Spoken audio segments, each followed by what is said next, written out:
सावधान। ओम नमः सिद्धेभ्यः। ओम नमः सिद्धेभ्यः।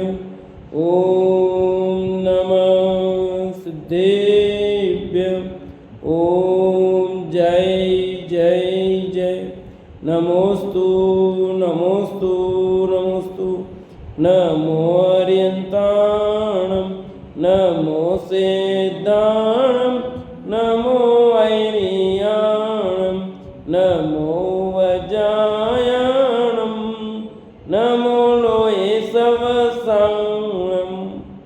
मंगलम भगवान वीरो मंगलम गौतमो गणी मंगलम कुंद कुंदारो जैन धर्मोस्तु मंगलम सर्वमंगलम मांगल्यम सर्वकल्याणकारकम प्रदानं सर्वधर्माणां जैनं जयतु शासनं जैनं जयतु शासनं।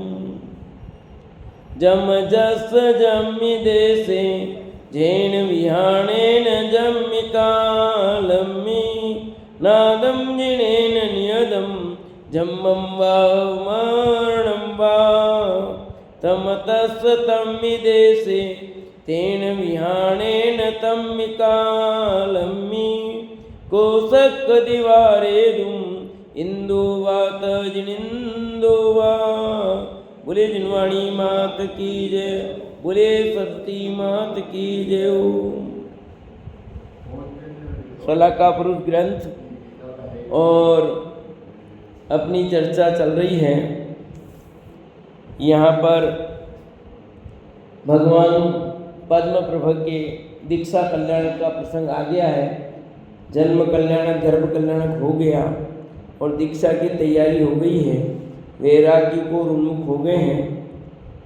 तो लास्ट कल ही चर्चा हुई थी, स्वयं को समझदार समझने वाले व्यक्तियों को तो कम से कम इस ओर ध्यान देना ही चाहिए।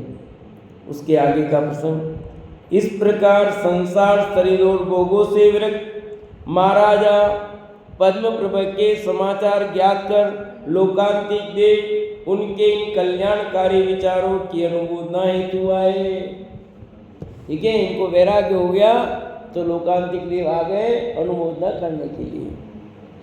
बस बहुत इंतजार कर रहे होते, मानो ही लगता पड़ते तो कौन लेवे भावना किसके बनाए, जाओ फटाफट को पक्का कर दो, कच्चा रहे ही नहीं। उनका उत्साह बढ़ाया। चारों निकायों के देवों ने उनके दीक्षा कल्याण को खूब उत्साह पूर्वक मनाया। दीक्षा ले ली, दीक्षा कल्याण मना दिया। तत्पश्चात महाराजा पद्म प्रभु अब वैरागी बन गए और क्षणिक नाशवान राज्य के सुख से मुंह मोड़ देवोपनीत निवृत्ति नामक पालके में बैठकर मनोहर नामक वन में चले गए।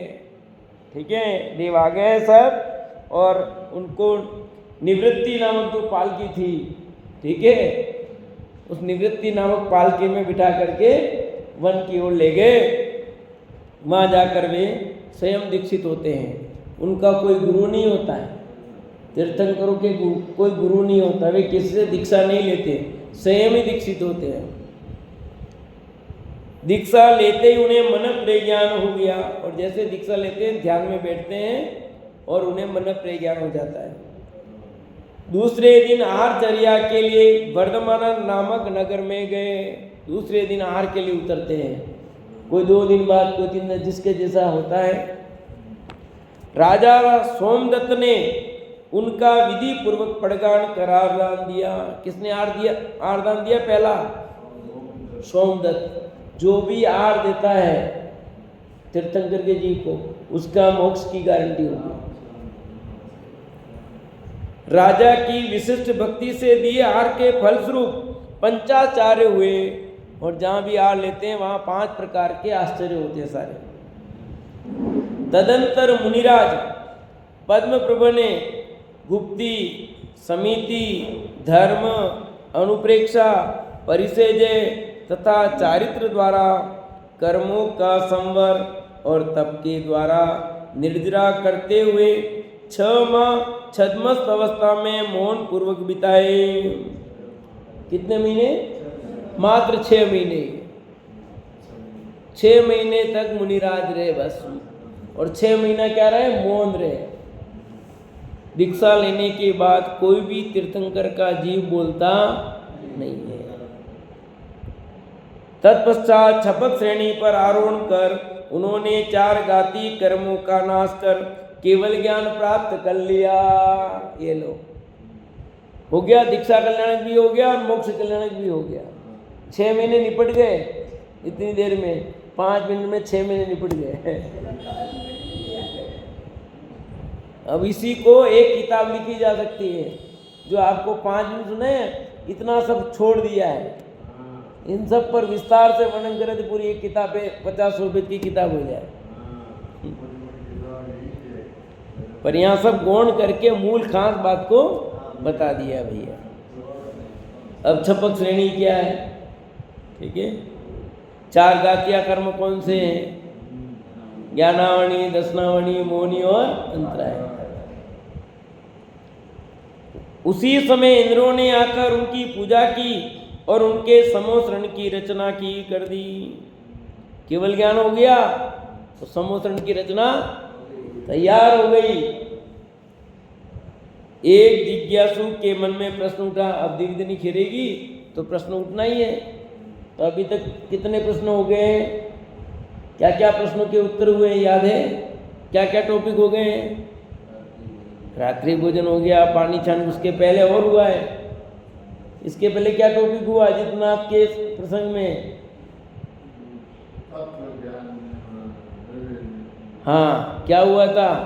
सही बोल रहे हो, थोड़ा सा क्या हुआ था?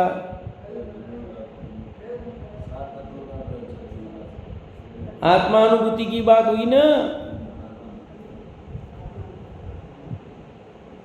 7 तत्व की चर्चा नहीं आई क्या? सम्यक दर्शन, सम्यक ज्ञान, सम्यक चारित्र की चर्चा नहीं आई? यहाँ एक जिज्ञासु ने प्रश्न उठा, हे प्रभु, मूल गुणों के विविध रूप क्यों हैं? अष्टमूल गुण की चर्चा आई थी पहले, उसी बात को वापस यहाँ अलग अलग रूप आए थे ना वहाँ। क्या गणधर आचार्यों में परस्पर मतभेद के कारण ऐसा हुआ है? भगवान महावीर स्वामी के बाद पंचम काल में जब तीर्थंकर का विरह होगा तब इन मूल गुणों का क्या स्वरूप रहेगा? उत्तर, क्या प्रश्न है कि अलग अलग ग्रंथों में अलग अलग मूल गुणों की बातें आई, किसमें कौन से मूल गुण बताए, किसमें कुछ बताए। तो इन मूल गुणों में जो अंतर आया है वो क्यों हुआ?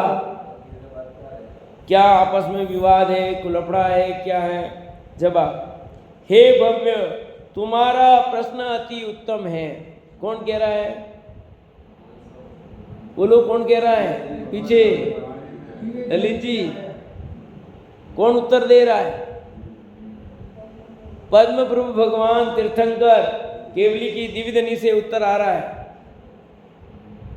मतभेदों का तो कोई प्रश्न ही नहीं है, ज्ञानियों में मतभेद नहीं होता, सभी कथन आगम के अनुकूल हैं। तुम्हारी शंका का समाधान भी आगम में ही है। सुनो, ऐसे प्रश्न पूर्व में भी होते आए हैं और आगे भी होंगे, क्योंकि ये चरणान योग का आचरण संबंधी प्रश्न है। किसका संबंधी है? चरणान योग। और चरणान योग में तो लफड़ा, सब जगह अलग अलग क्रियाएं मिलेगी। अतः जब जब जिस पाप प्रवृत्ति का बाल्य होता है तब तब आचार्य उस प्रवृत्ति का त्याग करने के लिए उन्हें मूल गुण की कोटि में सम्मिलित कर लेते हैं, क्योंकि उन स्थूल पाप प्रवृत्ति को त्यागे बिना सम्यक दर्शन की पात्रता भी नहीं आती। जिस समय जिस पाप की बहुलता देखते हैं उस समय उस पर हमला बोला जाता है। आज क्या है? रात्रि भोजन खूब प्रचलन है और होटलों में खूब खाने का प्रचलन है, खड़े खड़े खाने का खूब प्रचलन हो गया है, उस पर हमला बोलते हैं कि वो पोपा सिस्टम ठीक नहीं है भैया, ये घास फूस पर खाना अच्छा नहीं है।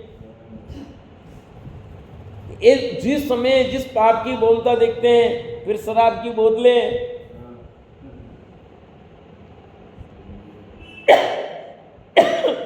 और ठंडे के नाम पर क्या हो रहा, ठंडे लगाते ठंडा, ठंडे में भी गड़बड़ हो जाती है, पता ही नहीं लोगों को। वो ठंडे में जो दूसरा मिलाते हैं वहाँ पे वो वही होता है, और पता नहीं, देख चेक करते नहीं लोग। और हमने तो नहीं रखा, हमने जाके चेक किया, हमने कहा देखो ये रखा हुआ है तो, और ये देखो क्या चीज़ है ये,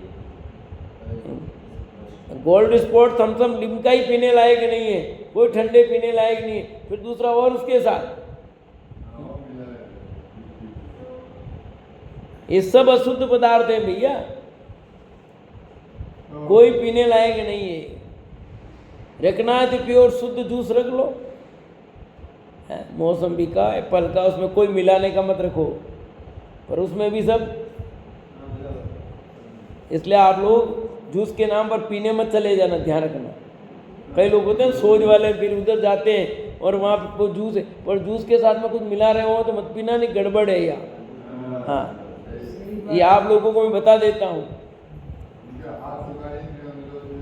हाँ, अकेले फल ले लेना कोई बात नहीं, और जूस जो शुद्ध चक्कर में मत पड़ना, वहाँ पर वो मिक्स कुछ कर दें तो ठिकाना नहीं, उनके वहाँ लगे रहते सब। इसलिए आपको पढ़ना नहीं होता, पता नहीं, सब लिखा होता सब अलग अलग इंग्लिश में। सही बात ये है कि उधर साइड में जाना ही नहीं चाहिए, फिर भी आप फल फूल खाते हैं तो इसका ध्यान रखें।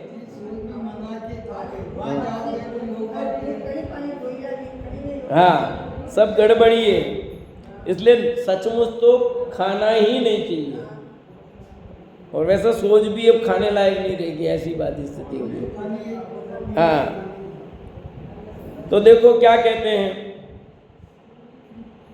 तो मूल गुण की बात हो गई।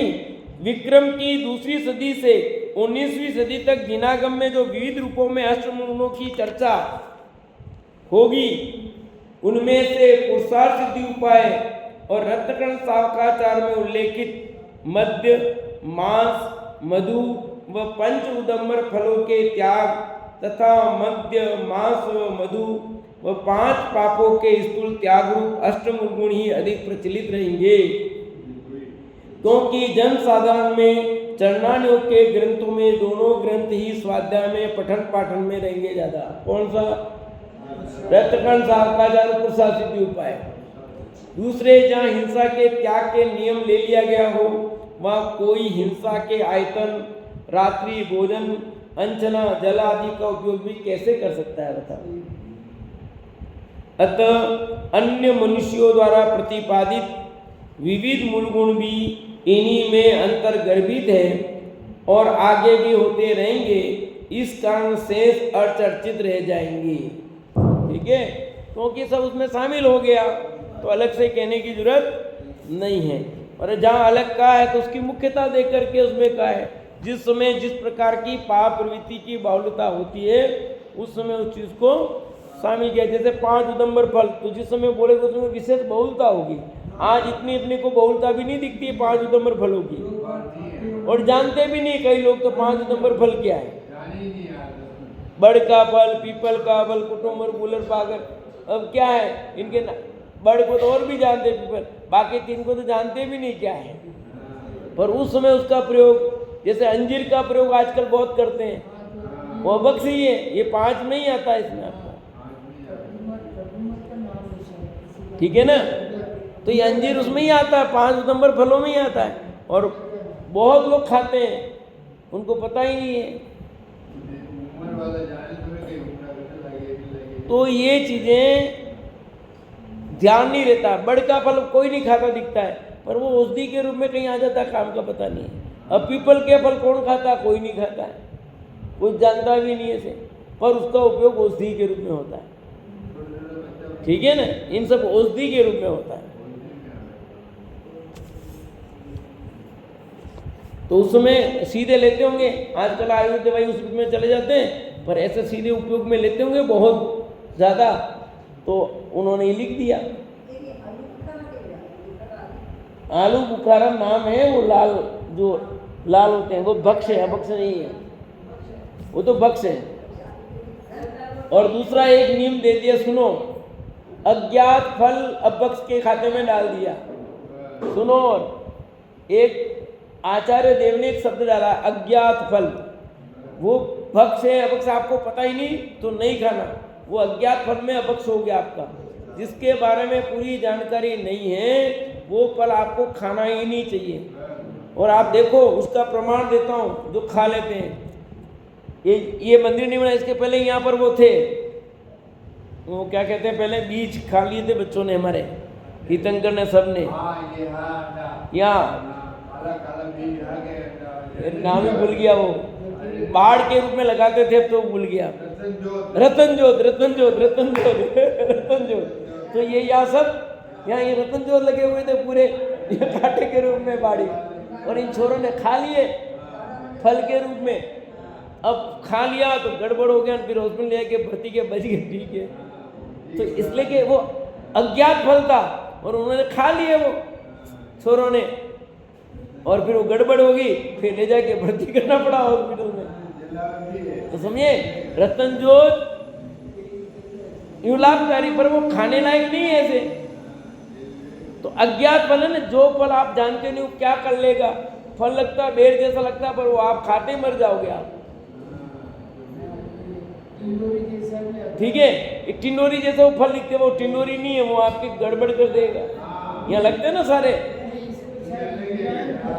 जबकि औषधि के रूप में काम आते हैं, सब अलग अलग चीजें। तो कितनी मात्रा में खाना है, क्या खाना, सब नियम होता है औषधि को। तो आप इसलिए अज्ञात फल अभक्ष हैं, जिनके बारे में आप नहीं जानते हो पूरी, उसको नहीं खाना। जब पूरा जान लो, छानबीन हो जाए, फिर खाओ तो कोई दिक्कत नहीं है। अब जैसे आलू बुखारा हम नहीं खाते थे बिल्कुल, उसकी पूरी छानबीन की, पता लगा क्या चीज़ें, देखा पहली बार देखा क्या चीज़, नहीं खरीदा, वर्षों नहीं खरीदा हमने, हाथ नहीं लगा, खाया ही नहीं हमने उसको। फिर बहुत सारा पता किया क्या चीज़ें, कैसे लगता है, क्या है, शुद्ध है, फिर हमने कहा, तब भी बहुत कम खाता हूँ, नहीं खरीदता हूँ, ठीक है। हाँ यही देखा हमने भी, उसका नाम दूसरा है, अपन नाम आलू बुखार रखा बतावा। हाँ बस ठीक है ना। तो ये चीजें यहाँ जो कही गई है वो आचार्य देव ने जिस समय जैसी स्थिति थी उसके अनुसार कई चीजें कही जाती है।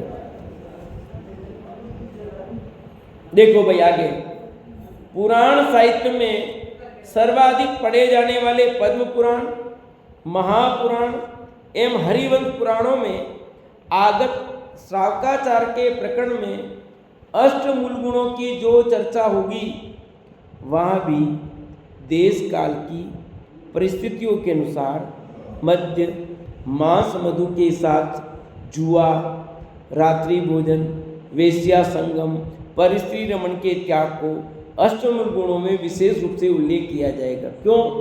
इस काल में तो जुआ बहुत खेला जा रहा होगा, रात्रि भोजन होगा, वेश्यागमन की वृत्ति, परिस्त्री रमण, ये सब ज़्यादा हो गए होंगे। तो उस समय इनकी बहुत, और आज भी स्थिति यही होगी। इसलिए आज की तारीख में ये कहने बहुत जरूरी है, क्योंकि आज बहुत लोग जुआ खेलते हैं, खूब सट्टा खेल रहे हैं, ऑनलाइन गेम खेल रहे हैं और ठगे जा रहे हैं। कितने लोगों ने आत्महत्या कर ली थी पता है? बेड लगाया, वो एक हटवाया गवर्नमेंट से पूरा, बच्चे पूरे उसमें वो ऐसा करो करने लगे और इतने लेवल तक पहुंच जाते, फिर वो खुद मर जाओ, वो मर जाते थे। हाँ, तो ऐसे सारे चीज़ों को बैन किए गई, फिर भी रोज नया एक खत्म करते दूसरा नया आता है, एक खत्म करते दूसरा, कितने बैंड ऐप पर बैन करती है सरकार ढूंढ करके, और फिर नए आ जाते हैं। इतने गंदे ऐप मार्केट में चलते हैं, बच्चे उसमें फंस जाते हैं और स्थिति बुरी हो जाती है। महापुराण के कर्ता जिन सेनाचार्य 8 की संख्या कायम रखने के कारण मधु, मांस एवं 5 उदंबर फलों के साथ हिंसा आदि 5 पापों को एक गिनकर 8 मूल गुण कहेंगे। ध्यान रहे, उनके द्वारा मद्य त्याग की जगह हिंसा आदि 5 पापों के त्याग को स्थान दिया जाएगा, जो उचित ही है। अब ये बताएंगे। और आज की तारीख में तो एक ये मोबाइल को लिया जाएगा। मोबाइल भी क्या है, आज की तारीख में एक अभक्ष खाया तो नहीं जाता पर उपयोग में लिया जा रहा है, तो इतना ज़्यादा हो गया है जो बहुत सारा गड़बड़ी करता है भैया। इसलिए हमने विगत 2 वर्षों से अपन ये उपवास रख रहे हैं, इसलिए रख रहे हैं क्योंकि उस उपवास से ज़्यादा इस उपवास का त्याग करना जरूरी है। इससे ये नहीं समझना कि उन्हें मद्य त्याग करना इष्ट नहीं होगा। मद्य तो सामाजिक दृष्टि से भी वर्जित रहेगा ही।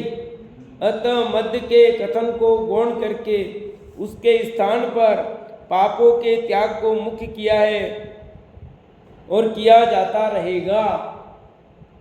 चामुंडराय चारित्र सार में अपने देश के अनुसार हिंसा, असत्य, स्तेय, अब्रह्म और परिग्रह के स्थूल तथा जुआ, मांस और मद्य सेवन के त्याग को अष्टमूल गुण नाम देंगे। इस कारण इनके कथन में मधु त्याग का गुण हो जाएगा। ये सब बात चर्चा पहले आ गई है, ठीक है ना। यहाँ ये ज्ञातव्य है कि चारित्रसार का कथन मूलतः आदि पुराण से उद्धृत होगा। एक ही ग्रंथ में 2 जगह प्रकरण के अनुसार अलग अलग कथन होगा। एक जगह मद्य के त्याग को गौण किया जाएगा और दूसरी जगह मधु के त्याग को। इससे स्पष्ट है उन्हें मद्य मधु दोनों का ही त्याग इष्ट है। एक जगह मध्य लिखा है, इसका मतलब दोनों का ही त्याग चाहते हैं, एक का चाहते हैं, एक का नहीं चाहते, ऐसा नहीं है। अगला प्रश्न खास, जिनागम में मूल गुणों का उपदेश त्रिकाल आवश्यक क्यों है? त्रिकाल मतलब भूत में भी जरूरत था, अभी भी जरूरत है, भविष्य में जरूरत रहेगी, ऐसा क्यों? मूल गुणों का उपदेश तीनों कालों में जरूरी क्या है?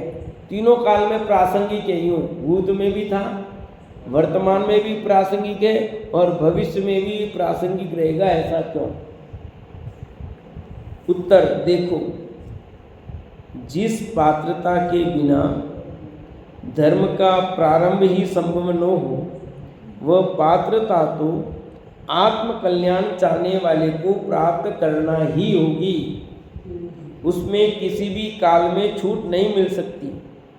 अभी तो तीर्थंकर का प्रत्यक्ष लाभ प्राप्त है। विक्रम की दूसरी सदी के इतिहास में विभिन्न नामों से लगभग 40 श्रावकाचार उपलब्ध होंगे जो प्रकाशित भी होंगे। उनमें श्रावकों के आचरण का विस्तृत विवेचन होगा। प्रायः सभी में मद्य, मांस, मधु एवं पंच उदंबर फलों के त्याग पर ही विशेष बल दिया जाएगा। पर इसका अर्थ यह नहीं है कि कहीं कभी कोई जैन श्रावकों का वर्ग विशेष मद्य, मांस, मधु एवं पंच उदंबर फलों का सेवन करता होगा।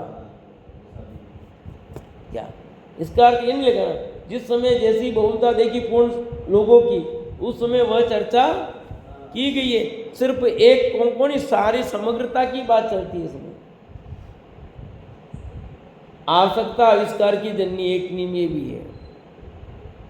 तो जिस समय जिस प्रकार की बात होती है उसके त्याग करने का विशेष रूप से उपदेश दिया जाता है। यह तो जैनों की परंपरागत सनातन चली आई कुल की मर्यादा है। किसी भी जैन कुल में कभी भी मद्य, मांस, मधु एवं पंच उदंबर फलों का सेवन नहीं होता। क्या कहा? ये तो जैनों की परंपरा है। जैन में पैदा हुआ, इसका मतलब मद्य, मांस, मधु और 5 उदंबर फल का तो त्याग ही होगा। हाँ, गुरुदेव प्रवचन में कहते थे, क्या जैनियों को ही कहना पड़ेगा तुम रात्रि को भोजन मत करो? जैनी को ये कहना पड़ेगा कि तुम आलू प्याज नहीं खाओ? लोग प्रश्न करते हैं, आप तो तत्व की बात करते हो, कुछ छुड़ाने की बात ही नहीं करते हो, रात्रि भोजन आलू प्याज नहीं खाने कहना। तो वो कैसे कहते थे? अरे मैं जैनियों की सभा में तत्व की बात करें, जैनियों को ही कहना पड़े। जैनी तो जन्म से ही त्यागी होते हैं, रात्रि भोजन के, आलू प्याज के, 5 उदंबर फलों के, उनको ही कहना पड़ेगा? बोलो विमल जी, पर कहना पड़ रहा है। ये तो आश्चर्य की बात है तो कि जन्म से ही त्यागी होते हैं। क्यों? कि कुल कौन सा है भाई? हमारे कुल का सवाल है ना। तो आप जिस कुल में पैदा हुए हो, जैन कुल में पैदा हुए, तो जैनत्व तो जन्म की कुटी में पी के आ गया ना। जैसे हमारे बच्चों ने कभी रात्रि भोजन खाया ही नहीं, देखा ही नहीं, उन्होंने, कभी आलू प्याज खाया नहीं, क्योंकि जन्म की कुटी में ही ऐसा आ गया। तो कहने की जरूरत ही नहीं है ना कि तुम रात्रि भोजन मत करो, कहा ही नहीं हमने, अपने नियम नहीं, पर स्वतः हो जाते हैं सब चीजें। इसलिए ही लिखा, उपदेश देने की जरूरत ही नहीं उसकी, तो क्योंकि सनातन चली आई कुल की मर्यादा ये। तो किसी भी जैन कुल में कभी भी मद्य मांस मधु का उपयोग तो हुआ ही नहीं। कौन शराब पिएगा, कौन मांस खाएगा जैनी होकर के, हैं? कौन शहद खाएगा, कौन 5 उदम्र फलों का सेवन करेगा? जैनियों को कहना पड़ेगा तो शराब मत पी, तू शहद मत खा, तू बीड़ी सिगरेट गुटखा मत पी, हैं? जरूरत ही नहीं है, क्योंकि वो उसके परिवार में कुल में ही ऐसा है कि वो कोई सेवन ही नहीं करता है। जैनी कहते ही आम व्यक्ति समझ जाता है जैनी ये नहीं खाते पीते होंगे, होता कि नहीं होता? बोलो। अरे आप लोग के भोजन के लिए कितनी अलग व्यवस्था करते हैं वो लोग। मान लो आपको कोई हो, आपके ग्राहक होते हैं ना, जैसे आपको भोजन के लिए बुला है मान लो, तो आप बना भाई हमारे नहीं चलता, नहीं आएंगे, तो वो क्या करते? नहीं, तो आपके लिए अलग से ब्राह्मण सामान से आपको झिमना है, करते कि नहीं करते व्यवस्था? बोलो। किस लिए की उन्होंने? एक जैनत्व आपके लिए बिल्कुल शुद्ध व्यवस्था, और भले जैनी नहीं करे पर वो जैनी आपके लिए व्यवस्था कर देता है। होता कि नहीं होता? बोलो ऐसा विमल जी, आपका ये अनुभव होगा, क्योंकि आपके व्यवहार में इतने तो व्यापारी वर्ग आपके लिए अलग से व्यवस्था करता कि नहीं करता? बोलो। क्यों किया? ये जैनी यार नहीं चलेगा इनका, होता कि नहीं होता है? तो ये किस बात पे आई बात? क्योंकि जानते जैन मतलब ये होता है, उनके दिमाग में भी है कि नहीं गुरु पीठ, पर अपने कहते नहीं नहीं यार चलेगा, तो हमने तो और बट्टा बिठा दिया है? क्या समझ आ रहा कि नहीं? पीछे जैनी का मतलब बहुत बड़ी। आप देखो आज प्लेन में आपको जैन भोजन मिलता है, ट्रेन में जाओ जैन भोजन, बाकी किसी समाज का मिलता है? देखो है, मिलता है किसी समाज का भोजन? तो बताओ मुझे। और आपके लिए क्यों? आपने अपना वो रखा है, आप नहीं खाते तो आपके लिए इतनी व्यवस्था मिल रही है। बोलो, आप आलू प्याज नहीं खाते, लहसुन नहीं खाते रात में, तो आपको दिन में भोजन मिल जाएगा आपको। बोलो, हम प्लान कर दिन में भोजन आ गया, अपने लिया नहीं, अपने को खाना ही नहीं था, पर आ गया भोजन तो दिन में। ये सब व्यवस्था है। उसका मूल कारण है कि परंपरागत चली आई सुरति सदैव अखंडित रूप से चलती रहे, भूल से भी कभी कोई इस मर्यादा का उल्लंघन न करे, इस भावना से इनका प्रतिपादन होता रहा, होते रहना चाहिए। आज तक जो जैनों में मद्य मांस मधु व भक्ष भक्षण नहीं है, वो शास्त्रों के इन्हीं उपदेशों का सुपरिणाम है। ये आज तक जो ये दिखाई दे रहा है, ये सब जिनवाणी के उपदेश का ही फल है। आज इतने लोग नहीं खाते पीते हैं, ये सब जिनवाणी का निरंतर उपदेश का फल है। कोई कहता नहीं तो संगति आज तो किस किस के बीच उठते बैठते हैं।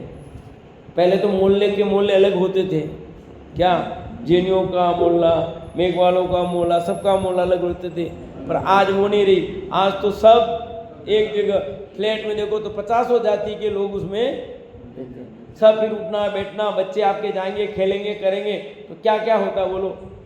स्कूल में भी जाएंगे तो वहाँ पर सब साथ में, तो कौन क्या ले आएगा, खा लेंगे पी लेंगे, क्या होगा?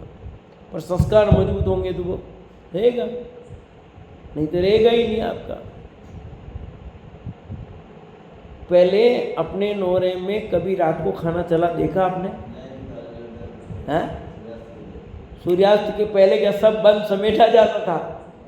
आ जाते थे सब गांव वाले एक साथ, खाना खाना टाइम हुआ नहीं, एक साथ आते थे, साथ बैठते थे, पुरस्कारी एक साथ। कोई दूसरे आते थे पुरस्कारी वाले? समाज के लोग ही पुरस्कारी करते थे, समाज के लोगों का ही सब सामान, और कितना बढ़िया खाना बनता था। ये हजारों आइटम नहीं होते थे, हजारों मतलब 50-100 आइटम भले नहीं, पर 5 आइटम भी होते थे, 5 कितने शुद्ध होते थे, टेस्ट होता था। हैं? आज वो आपके खाने में टेस्ट नहीं है, तुम 50 आइटम बनाओ भले। हाँ, वो पुड़िया कहाँ है पहले वाली? वो पहले वाली दाल कहाँ है? हैं? क्या पूरी में बैठ के आराम मसल की वो पुड़िया खाते थे, उसमें गर्मी के दिन में तो घोंगनी आ जाए उसका रस लेके अलग खाने का था, वो आज कहाँ ये बताओ, वो है ही नहीं। तुम 50 पकवान खड़े कर दो नहीं आप। इसलिए जिनवाणी की बात को ग्रहण करने जैसा नहीं है, ये मुख्य करके स्वीकार करने जैसा है भाई। न वो गेहूं है तुम्हारे, भले तुम 50 रुपये 100 रुपये किलो के गेहूं ला रहे लोग, 52 रुपये किलो, 60 रुपये किलो के गेहूं तो अपने आए थे प्रोग्राम में समझ आए कि नहीं? वार्षिकोत्सव पर इतने महंगे गेहूं आए थे। अब तक जिस तरह बचे हैं, भविष्य में भी इसी तरह इन दुर्व्यसनों और हिंसक प्रवृत्तियों से समाज को बचाए रखना है। एक तदर्थ आज भी सतत सावधान रहने की आवश्यकता है, अन्यथा इस भौतिक और भोग प्रधान युग में, जबकि सब और दुर्व्यसनों का बोलबाला है, जैन नाविकों को इससे अछूता रख पाना असंभव नहीं तो कठिन तो हो ही जाएगा। अरे आज इतने इतने उम्र हो गए, वो कर नहीं मान रहे तो बच्चे कहाँ माने? तब भी बीड़ी नहीं छूट रही है, सिगरेट नहीं छूट रही है, कई लोग ऐसे हैं, खाना नहीं छूट रहा है। भले ही अब तक जैन कुल में परंपरागत कोई मांस न खाता पीता हो, फिर भी उसके खतरे से सावधान करने हेतु भक्ष अभक्ष खाद्य पेय अपेय की चर्चा तो सदैव अविरत रूप से चलती रहना चाहिए। अभी नहीं खा रहे हैं, तीर्थंकर का युग है, भले नहीं खा रहे हैं, पर ये चर्चा भविष्य की दृष्टि से भी जरूरी है, क्योंकि नहीं बताएंगे तो भविष्य में लोग खाने लग जाएंगे। बताने पर भी खा रहे हैं तो नहीं बताते तो क्या होता? चर्चा से संपूर्ण वातावरण प्रभावित होता है। जो दुर्भाग्यवश इन दुर्व्यसनों में फंस गए हैं, उन्हें उससे उबरने का मार्ग मिल जाता है, और जो अब तक बचे हैं वे भविष्य के लिए सुरक्षित हो जाते हैं। उनकी आगामी पीढ़ियां भी इससे बची रहती है। इस तरह इन उपदेशों और सामूहिक रूप से किए जा रहे प्रचार प्रसार की उपयोगिता असंदिग्ध है और आगे भी रहेगी। नहीं तो पंचम काल के अंत तक धर्म कैसे चलेगा बताओ? यदि इस प्रकार का प्रचार प्रसार नहीं चला तो आप समझ पाओगे क्या पंचम काल के अंत तक धर्म रहेगा?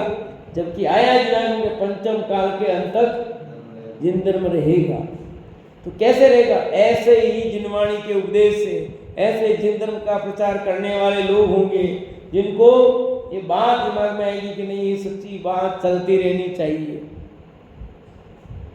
और उसके पालन करने वाले लोग रहेंगे। लोग कहते हैं आज भी या आप जैसे लोग हैं इस कारण भारत में धरती टिकी हुई है, नहीं तो डूब जाते भैया, कहते नहीं कहते कई लोग? हम लोग तो बिल्कुल ऐसे हैं, कोई ठिकाना नहीं हमारा, पर आप जैसे कुछ लोग हैं जिसके कारण टिका हुआ ऐसा मामला। वे अजैन लोग भी ऐसा कहते हैं, उनकी बात बता रहा हूँ। इसमें बोल रहा था कली में ग्रंथों की उपयोगिता, इसमें बोल रहा था पता नहीं क्या है। पहले जमाने में भी जैनों में मद्य मांस मधु का सेवन नहीं था, फिर भी जैन मांग में चरणानुयोग का कोई ऐसा शास्त्र नहीं है जिसमें श्रावक के लिए 8 मूल गुणों को धारण करने व 7 व्यसनों के त्याग का उपदेश न हो। आई चर्चा, सप्त व्यसन की भी चर्चा आ गई पहले अपने। पाश्चात्य संस्कृति और आधुनिक सभ्यता आने वाली दौड़ में 5 सितारा 5 स्टार होटलों के प्रताप से धनिक नवयुवकों में तो मांस के सेवन की शुरुआत होनी ही है। यानी जैनी लोग 5 स्टार होटलों में जाएंगे और क्या क्या खाएंगे पिएंगे और क्या क्या करेंगे पता नहीं है? रोज होटलों में जाना पड़ता लोगों को है? पिकनिक का मनानी होटल में जाएंगे। आजकल लुगाइयों को भी बहुत शौक चढ़ा है ना, वे भी जाने लगी है आजकल। ग्रुप बना बना के आजकल बहुत आदमी को फुर्सत नहीं, आजकल वो उनका टीम बना करके पति और पत्नी तो साथ जाते ही थे, आजकल खूब जाने लग गए। क्या स्थिति बनेगी पता नहीं, इसलिए लिखा है यहाँ।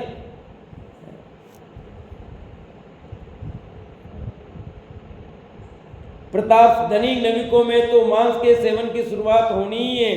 ऐसी स्थिति में उन्हें मार्गदर्शन देने की है एवं ऐसा वातावरण बनाने की महती आवश्यकता और भविष्य में भी रहेगी, क्योंकि बार बार जिनवाणी में बात नहीं आएगी तो लोग सुनेंगे नहीं तो समझेंगे नहीं। बार बार आएगी बात तो अनेक जीव इस पाप से बचेंगे, वे मद्य मांस मधु के सेवन से बचेंगे, ये होटलों की नई जो प्रवृत्तियाँ चल रही उससे बचेंगे। होटल में जाएंगे भी सही पर ऐसा खाएंगे तो नहीं कम से कम, क्योंकि युग है, युग के अनुसार जाएंगे भी सही, क्योंकि ठहरने की व्यवस्था वो होगी तो रहेंगे सही, पर वो उनसे हट करके तो होंगे। वो भी गए दूसरा भी गया और एक वो खाएगा और एक नहीं खाएगा, तो वो वहाँ पर भी जिन धर्म की प्रभावना करके आ जाएगा। है समझ में नहीं है? मैं भी ठहरा होटल में और वो भी ठहरा है और मैं कुछ खाऊंगा पीऊंगी नहीं, वो खाएगा पिएगा, तो एक मैसेज गलत चला जाएगा। तो आपको इन सब बातों का अगुआ, और ये किसके लिए करना भैया? जैन धर्म की रक्षा के लिए, अपनी रक्षा करना। जैन धर्म की रक्षा मतलब अपनी रक्षा। आप अपने स्वास्थ्य के लिए करोगे, आप अपने पाप के लिए बचने के लिए करना है। जिनवाणी में उपदेश आपको सुरक्षित रखने के लिए किया है। जिनवाणी का क्या फर्क पड़ा है? ये तो पुस्तक है, इसके क्या फर्क पड़ेगा? कोई खाएगा पिएगा तो बोलो, ये तो जड़ है ना।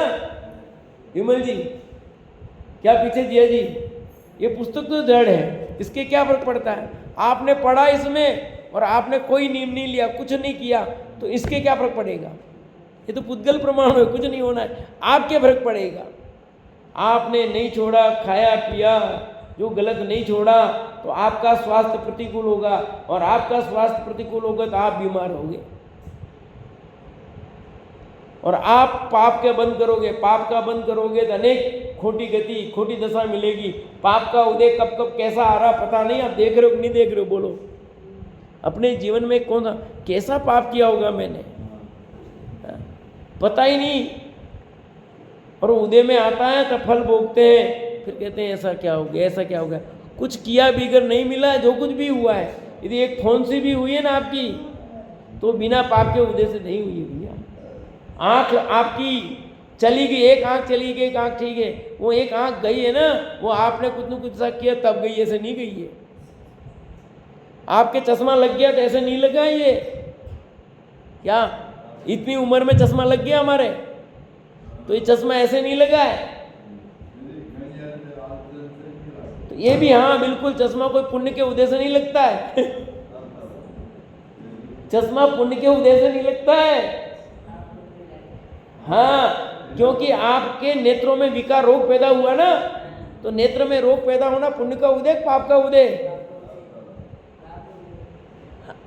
क्लियर है? अब मानो चाहे नहीं मानो, तुम अब नहीं मानो तुम्हारी मर्जी, उसका लिए कोई इलाज नहीं है।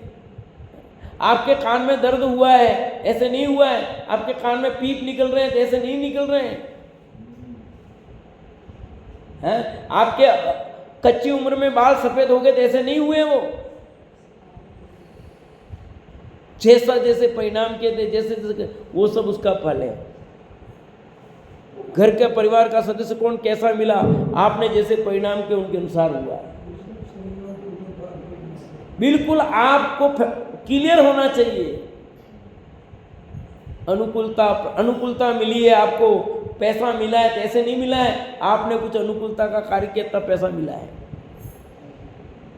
आपको पत्नी अनुकूल मिली है, कुछ अच्छा किया तब मिला है। प्रतिकूल मिली है तो कुछ पाप का ऐसा किया तब मिली है।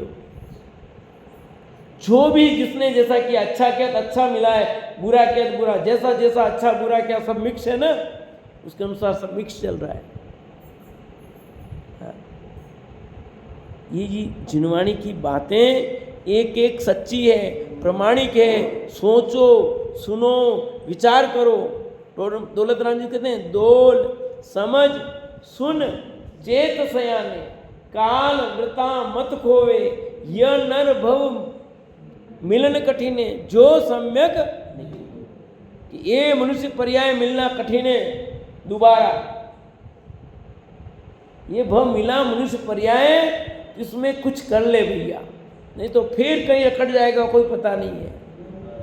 ये खाना वो खाना, खाने पीने खाने के त्याग करने में भी धर्म नहीं है, पर पाप करने में तो कहाँ है।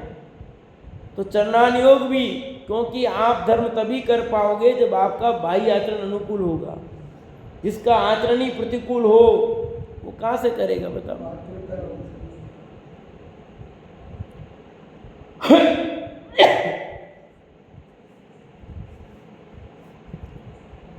पहले जमाने में भी जैनों में मद्य मांस मधु का सेवन नहीं था, फिर भी जैन वांग्मय में चरणान योग का कोई ऐसा शास्त्र नहीं है जिसमें श्रावक के लिए 8 मूल गुणों को धारण करने व 7 व्यसनों के त्याग का उपदेश न हो। पाश्चात्य संस्कृति, आधुनिक सभ्यता आने वाली दौड़ में 5 सितारा 5 स्टार होटलों के प्रताप से धनिक नवयुवकों में तो मांस के सेवन की शुरुआत होनी ही है। ऐसी स्थिति में उन्हें मार्गदर्शन देने के लिए एवं ऐसा वातावरण बनाने के लिए महती आवश्यकता है और भविष्य में भी रहेगी। जो व्यक्ति इन अखाद्य भोजन और अपेय पान को हृदय से बुरा मानते हैं, वे तो इन्हें खाते पीते हुए भी समाज और परिवार से मुंह छिपाते हैं, शर्म महसूस करते हैं, खेद प्रकट करते हैं, वे स्वयं अपराध बोध अनुभव करते हैं। अतः उन्हें तो फिर भी सुलटने के अवसर हैं। क्या कहा, लाइन समझ आई पीछे। जो व्यक्ति अखाद्य भोजन अपेय पान को हृदय से बुरा मानते हैं, खा तो रहे बुरा मानते हैं, उनके सुलटने के चांस हैं। जैसे मान लो आप रात्रि भोजन करते हैं, पर रात्रि भोजन करना बुरा मानते हो तो एक दिन छोड़ने के चांस हैं। पर जो अच्छा मानता है उसको तो अवसर ही नहीं है। जो बीड़ी पीता है पर बुरा मानता है उसके छूटने के चांस हैं, पर जो अच्छा ही मानता है उसके कहाँ है। शराब अच्छा मान रहा है तो छोड़ेगा। पर जो लोग इसे सभ्यता और बड़प्पन की वस्तु मान बैठे हैं, आगे ऐसा ही मानेंगे लोग। ये तो गुण है, अवगुण। नहीं पीना अवगुण हो गया आज के बच्चों के लिए। लड़कियां पूछती आप पीते हो कि नहीं पीते हो? नहीं पीते हो, नहीं करना। जैनियों की लड़की अजैनियों की कहती समझ में भी आता मुझे तो। अब स्थिति ये प्यार लसन की बात तो नहीं, यहाँ तक पहुँच गई है। बोलो क्या कहूँ मैं आपको। लड़का पूछ रहा है तो लेती कि नहीं लेती है। के पूछे तो अवगुण ये है, अवगुण है। गुण नहीं पीना गुण एक अवगुण है, गुण पर अवगुण हो गया है। बोलो आलू प्याज नहीं खाना, रात्रि भोजन नहीं करना गुण है पर अवगुण हो गया है। जैनियों की ऐसी दशा तो अजैनियों की क्या होंगे बोलो। ये एक दशा हो रही है जैनियों की, क्या होगी फिर। अमेरिका में फ्रिज में इनके बोतल रहती शराब। देखो भाई, पर आज क्या और यही हो रहा है कि पार्टी मतलब वो होना चाहिए बड़प्पन। सिगरेट पीना आधुनिकता की पोशाक है। सब देख लो यहाँ बच्चे जितने सब ऐसे होते हुक्का बार लगे हुए कस के ऐसे हिचकी। मैंने कहा ये हिचकी क्या है? ये हिचकी क्या है? मैंने कहा ये भी एक हिचकी लगा दी है, दुकानें चल रही हिचकी के नाम पर। देखो पापता मार्केट।